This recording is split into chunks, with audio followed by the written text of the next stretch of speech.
Hey guys, Seja here, and I'm feeling really good being back in Washington for the holidays here. It's in here on beautiful Lummi Island, got Mount Baker in the background, and just thought I would shoot a little video here answering a question I recently got. It was a really great question, and it kind of got me to thinking about some things. And I talk about something I've never talked about too much on the blog here. So I wanted to read this question to you because I thought it might answer a question a lot of you have about the nature of my work here. And so the question is in regards to alchemy and kind of preparation of self.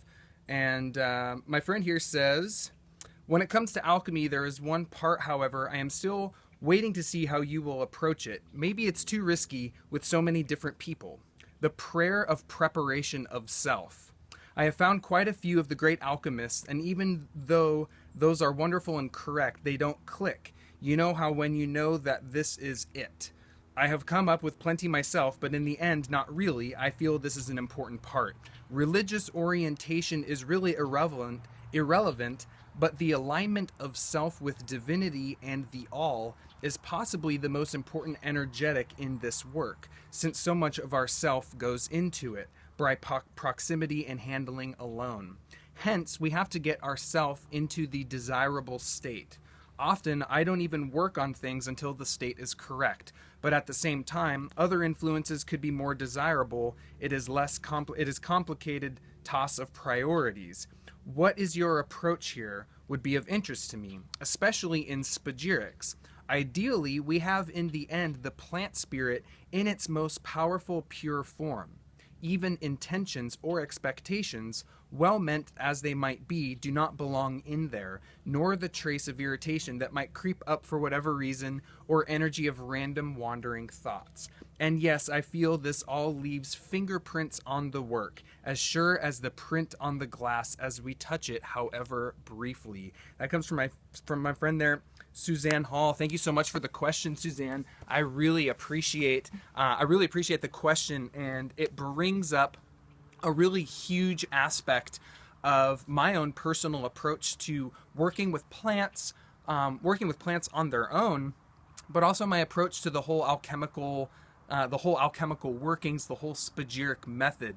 And it brings me back to something that I always really strive to instill into my students, and that is that the power of the medicine is equivalent to the power of your prayer.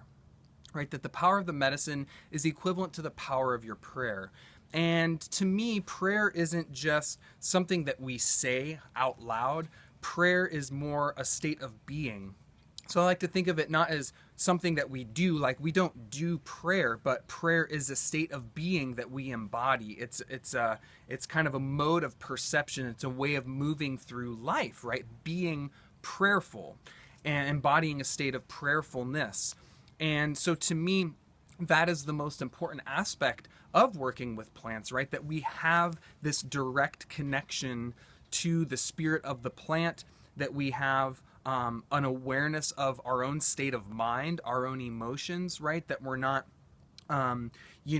going out into the forest and being really irritated and angry, or, cussing, or not being conscious of our thoughts and our feelings, right? In the laboratory too, really, really important, because as she said, I love she used that metaphor of, our thoughts and our feelings leave imprints upon the work, just like our fingerprints leave their impression on a piece of glass, no matter how briefly we touch it.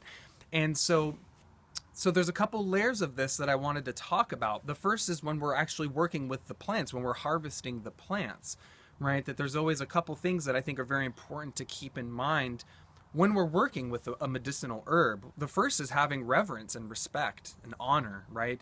Being humble to the plant, not approaching the plant like we're the all-wise, all-knowledgeable, all-powerful humans, right? But humbling ourselves, like kneeling before the plants, asking to be their student, right? To be a humble student of the plants, and to be open ourselves up to the intelligence of the plant. Always going with offerings, right? Making offerings, that when we're picking a plant, we're pulling the life force from the plant, right? If you're digging the root up, you're essentially killing the plant, right? Now that plant is going to have a new life as the medicine, as the spagyric, right? It's that death and rebirth process. But what we see is that really making that offering, it kind of completes that cycle, right? So that we're giving back as we're taking. So honor, reverence, respect, humility, offerings, prayer, all of those things are very important so that we're really taking care of and tending to the spirit of the plant, the spirit of the ecosystem that we're in, and keeping everything really clean. And the same goes true when you're processing, when you're preparing the medicine. So my friend there was talking a lot very specifically about spagyrics. So if you think of distilling the essential oil of the plant or distilling the alcohol of the plant, they say that that's the soul or the spirit of the plant, and that you have this material substance, right, becoming a vapor, becoming invisible, and it's kind of turning into a spirit or a soul, right? It's becoming a part of that etheric kind of reality, right? That spiritual world. And then all of a sudden it materializes, right? It condenses on the glassware and comes back down into this material world. Well, now when the soul or the spirit, the oil or the alcohol, the plant is invisible, it's very, very sensitive to everything that's going on in its environment. And this is why in alchemy they say to time everything in accordance with the astrological influences, right? So you're processing your sun herb on Sunday at the sun hour, so it's receiving that celestial impression. But the same goes true as the operator, right? It's even if you have everything all timed out, all mapped out perfectly, if you're in the lab and you're irritable, you're frustrated, you're sad, you're not paying attention, you're not being attuned to the work, it's not going to be as pure. It's not going to be as strong. That the virtue of that medicine is not going to be as intact as if the operator, the alchemist, the spagyric practitioner isn't attuned to the work. And so this is kind of the whole aspect of inner alchemy, right? That as you're distilling the plant in your lab externally, that you're also distilling that plant inside of yourself, right? And the way I see that in a lot of the Chinese system of alchemy, they call it a microcosmic orbit, that meditation where you're drawing energy or vitality up your spine and around the crown and kind of bringing it down and storing it in your solar plexus. Well, that's really inner distillation, right? It's a meditation, it's a movement of energy that is kind of the inner aspect of the outer alchemical work. So it's important that, yes, the spagyric practitioner has to be pure, has to be clean in their thought, in their spirit, in their emotions, so that the energy can move through the operator and into the medicine in a good way. And to me, there's a great chapter in my teacher Robert Bartlett's book in The Way of the Crucible called The Alchemical Eucharist.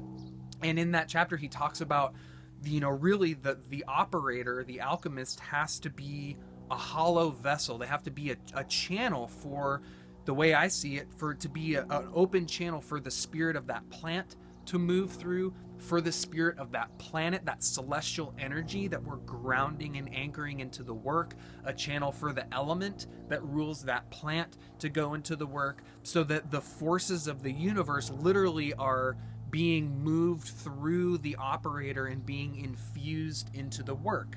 And so to me, the spagyric practitioner really is like that Mercury, that mediary between this physical world and the spiritual world. And the whole works of alchemy is about purifying ourselves, right? To purify and separate the true from the false, and to really purify our energy body, purify our mind, purify our emotions, so that we can be that pure, clean vessel through which these greater forces can operate through, and that we can kind of get out of the way, right, and let the plant do its work, let the planet do its work, let the elemental beings do their work, and that we are in that sense egoless and are just creating an environment and a situation for a very powerful healing to happen. So, and to me, it's like Paracelsus always says, the stars complete the work of the physician. And I think that's a really important thing to keep in mind, that as herbalists, as spagyric practitioners, it's really our job, our duty to create the space for the plants and the celestial forces to perform their healing miracles, and to not get in the way of that. and especially when we're working with clients, to really be able to get out of the way, to see clearly like what's going on for that person, what is the remedy or the formula that matches their whole architecture in the best way. And I really appreciated this question, and it kind of inspired me to share the answer with the whole community here. So I'd be really curious to hear what your thoughts are. What are the best ways that you're able to get out of your own way? What are some of the ways that you find kind of really clear your mind, clear your heart, open you up to be that good vessel to kind of clarify things and create a sacred container externally and internally for those greater forces to work through. So I'd love to hear what you have to say. If you're watching this anywhere but my blog, head over to evolutionaryherbalism.com. That's where everything's happening over there. So please leave a comment, hit the like button, or hit the unlike button if you didn't like this. But I just love the interaction. And again, thank you guys all so much. Sage Apopum here. Have a really beautiful holiday season, and we'll see you in 2016. Thank you so much.